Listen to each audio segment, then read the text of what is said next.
Bonjour Ruby. Je t'écris aujourd'hui parce que les médecins viennent de m'annoncer qu'il ne me reste que quelques jours à vivre. Que le cavalier que je suis va bientôt tirer sa révérence. Bon, il y a eu plus joyeux comme intro, mais il n'y a aucune raison d'être triste pour moi. J'ai 87 ans. J'ai eu une très longue vie. Je m'appelle David. Je me demande si tu te souviendrais de moi. On était dans le même amphi à la fac, dans les années 20. Il y a quelque chose que j'aurais dû te faire savoir il y a 60 ans. Et je sais que t'as toujours été une grande passionnée de casse-tête, alors j'ai décidé de te faire honneur et te raconter cette histoire entrecoupée d'énigmes, Ruby. Et voici la première. Si tu la résous, tu sauras où trouver la deuxième partie de l'histoire. En tout, il y en a 5. Cette charade s'appelle trouble involontaire compulsif et trouble obsessionnel compulsif. Mon premier est montré sur la scène, en 4 avant Jésus-Christ. Mon second est le mot qui définit celle qui s'appelle à l'endroit comme à l'envers. Mon troisième est introuvable dans l'eau. Il en existe 2 fois plus que mon premier. Et mon tout se tape. Bonne chance. À aucun moment je n'ai douté que tu résoudrais cette énigme assez facilement. Ton intelligence a toujours été ce qui me fascinait le plus chez toi. La vérité c'est que j'étais amoureux de toi. Depuis le jour où je t'ai rencontré, Ruby, jusqu'à aujourd'hui sûrement. Mais il s'est passé quelque chose. Pour en savoir plus, résous cette seconde énigme. Elle est sous la forme d'un poème que j'avais écrit à moi-même. Bon, je te préviens, j'ai jamais été le roi des poètes. Il s'appelle Petit oiseau. Miroir, mon beau miroir, dis-moi si elle voudra de moi. Réduis en cendres tous mes espoirs et libère-moi. Miroir, mon beau miroir, n'aurais-tu pas confiance en moi? Redessiner sa beauté, même toi, tu ne pourrais pas. Miroir, foutu miroir, cesse de te moquer de moi. Si tu étais moi, arriverais-tu à la charmer? Réussirais-tu à le faire une fois dehors? Dominer ton effroi pour aller lui parler? La naissance de ces vers nous donnera sa date de mort. Bonne chance. Si tu es arrivé jusque-là, tu devrais pouvoir arriver jusqu'au bout, Ruby. Je répète, je suis sûr que tu ne te souviendrais pas de moi. Tu ne m'as jamais regardé. Il t'arrivait de me voir, de me saluer comme tout le monde, mais tu ne m'as jamais regardé. Comme une reine qui ne regarde pas un simple paysan. J'étais blond, un peu plus d'1m90, yeux marrons et des taches de rousseur, et toi, tu étais magnifique. Je savais énormément de choses sur toi. Je ne les cherchais pas forcément, mais à chaque fois que j'apprenais quelque chose qui te concernait, je le gardais précieusement, comme si ça m'aurait permis de me rapprocher un peu plus de toi. Je trouve ça super débile aujourd'hui, mais mes sentiments étaient si sincères que j'aurais pas pu tenir un jour de plus sans te les avouer, Ruby. Je me souviens, c'était le soir du 14 janvier 2020. Un soir que je n'oublierai jamais et qui m'aidera à mourir avec le sourire. Voici l'énigme que tu dois résoudre pour découvrir la suite de l'histoire. Pour obtenir la clé que tu cherches, trouve la pyramide à minuit. Ensuite, attends 8h50 et déplace-toi. Après ça, attends 3h15 et déplace-toi. De là, attends 3h05 et déplace-toi encore. Puis fais la même chose après avoir attendu 9h04. Pareil encore, mais après avoir attendu 4h15. Enfin, attends 3h50 et déplace-toi une dernière fois. Tu trouveras là ce que tu cherches. Ouvre-le, puis rends-toi au premier, puis au deuxième, puis au troisième, et ainsi de suite jusqu'au 6e. La clé est constituée de la première chose que tu verras dans chacun des 6. Bonne chance.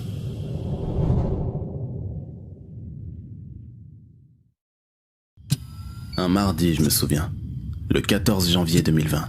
J'avais mis une petite chemise et je m'étais coupé les cheveux. Je savais que tu terminais le club d'échecs à 20h30. Je me suis alors arrangé pour qu'on se croise comme de par hasard dans une rue. Et je t'ai attendu dans cette rue. Je t'ai attendu longtemps. J'avais répété ce que je voulais te dire pendant des jours. J'étais extrêmement déterminé à cette fois-ci ne pas passer mon tour. Mais les minutes passaient et tu n'arrivais pas. J'étais sur le point de partir quand j'ai entendu tes talons. Tu mettais souvent des talons. Je me suis retourné et je t'ai vu arriver. T'avais une robe verte sous un manteau noir.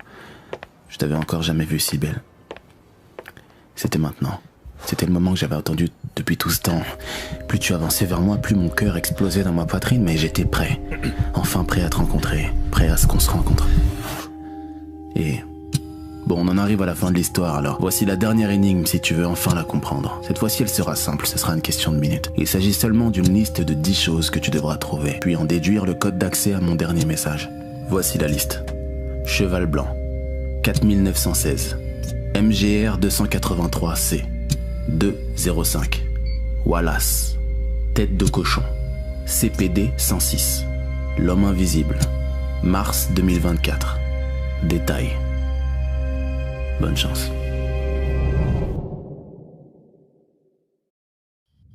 Incroyable. T'as tout résolu? C'est fou. Alors, nous y voilà, le dernier message. J'imagine que je dois finir mon histoire maintenant. Ça me rend un peu mal à l'aise. Mais bon, de toute façon, je serai sûrement déjà mort quand il sera écouté. Avant ça, j'aimerais que tu saches que j'ai eu une belle vie. Ne t'imagine rien de triste ou autre. J'ai eu une vie très joyeuse. Je me suis beaucoup amusé. J'ai adoré mon existence, je te le jure. Et c'est sûrement en grande partie grâce à toi. Tu m'as donné comme un déclic. Bref, retournons dans cette ruelle en pleine nuit dans laquelle je t'attendais. Arrivé à mon niveau, Ruby a enlevé ses écouteurs et m'a regardé pour la première fois. J'ai pas osé lever les yeux vers elle. J'ai tout de suite littéralement récité ce que je voulais lui dire depuis tout ce temps. Salut. Comme un robot. Ça devait sûrement être ridicule d'ailleurs. J'en arrivais à la dernière phrase de mon discours qui devait sûrement être « C'est pourquoi je t'aime et t'aimerai toujours ». Quand je levais enfin les yeux vers elle. Enfin lever, façon de parler, je devais quand même faire 2 têtes de plus qu'elle malgré ses talons. Je découvris alors son regard. Ses yeux verts étaient remplis de larmes.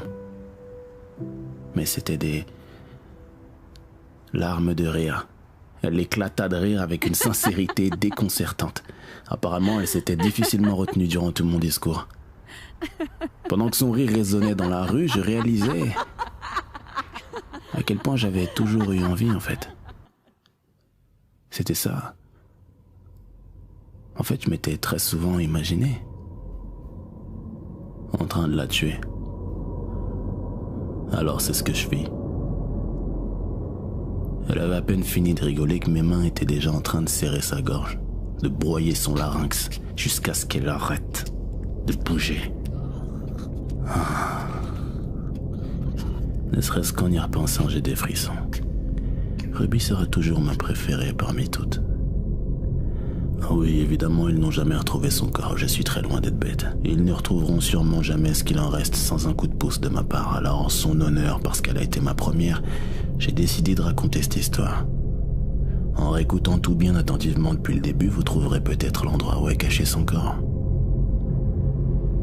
Voilà. Quelle belle histoire, vous trouvez pas?